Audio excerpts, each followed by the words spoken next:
Well, the climate wars have re-emerged within the coalition, with national MPs at odds over New South Wales's energy roadmap. National Senator Matt Canavan is calling on the government to rip up the $2 billion energy deal, which encourages investment in low-emission sources to replace ageing coal-fired power stations. He joins me now live from Canberra. Great to see you tonight, Senator Canavan.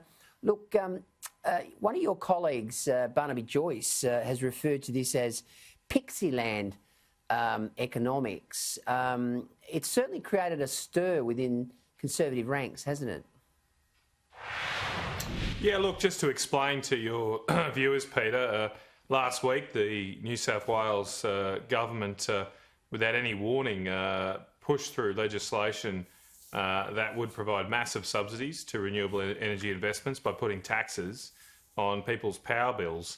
And this has completely undermined that energy deal that we did with the New South Wales government only months ago.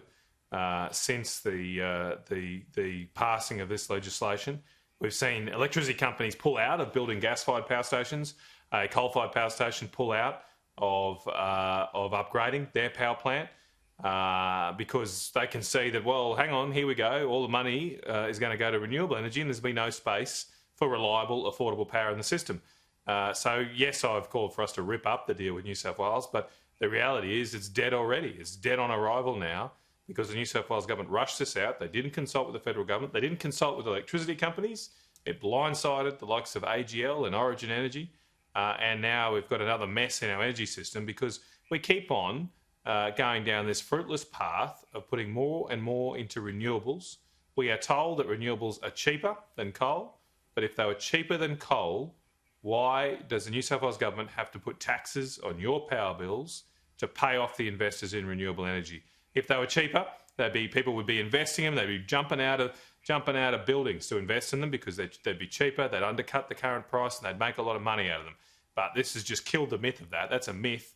The reality is these dud investments need to be propped up, and they're propped up on the back of pensioners and poorer people who can't afford their power bills, and they're going to have to go up because of the New South Wales government's desire to ram through renewable energy into people's homes. Has Scott Morrison or Michael McCormack had a yarn to Gladys Berejiklian over this? Because clearly, I mean, this is playing into the hands of the Labor Party. I mean, even Joel Fitzgibbon believes that Keen's going down the wrong path. Look, I can't speak for others, Peter, in my party, and I'll let them speak about what conversations they've had or haven't had. I know there's great frustration among my colleagues, though. Obviously, myself and Barnaby Joyce and Craig Kelly and David Gillespie have been out there voicing our concerns in public, but I know there's many more behind the scenes in both the ministry and backbench who are very frustrated with this approach. I think now, because that cooperation is not being reciprocated by the New South Wales government, we've got to drop all the pretense of that and just do what we need to do as a country for our nation, especially given what we're seeing with the threatening and bullying behaviour from China. So what we need to do as a nation is reindustrialise. We've been deindustrialising for a decade now. Our manufacturing sector has gone backwards for the first time in history in the last decade. And I think it's clear to all now that we should be bringing manufacturing back. We should be getting jobs going again in our manufacturing industries, making things again.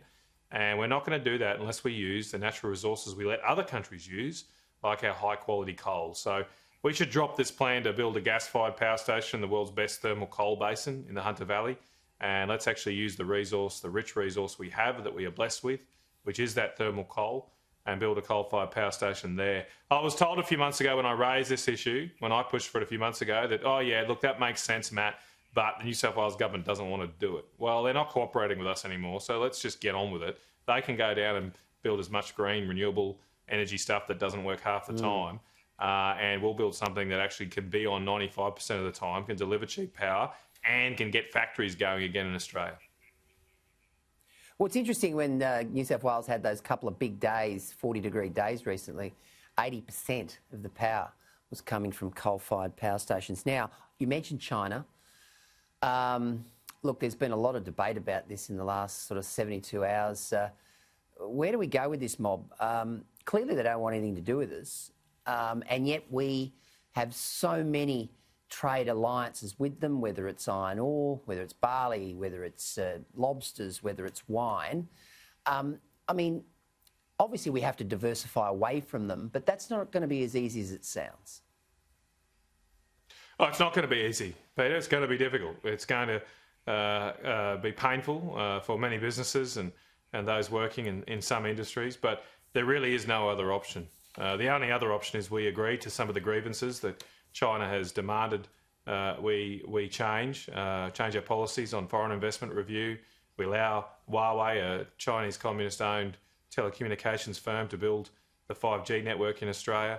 That we restrict the freedom of speech of our democratically elected members of parliament. We can't do any of those things. We can't. Or if we did, we wouldn't be a sovereign nation anymore, so we may as well give it up. So if they are the terms on which China wants to trade, we've got to face reality that we're probably not going to be able to trade with them as much as we have in the past. So, you know, there is an old Chinese saying that the best time to plant a tree is 20 years ago, and the next best time is today. And so maybe we should have done this years ago, but we're best just to get on with it now as quickly as we can.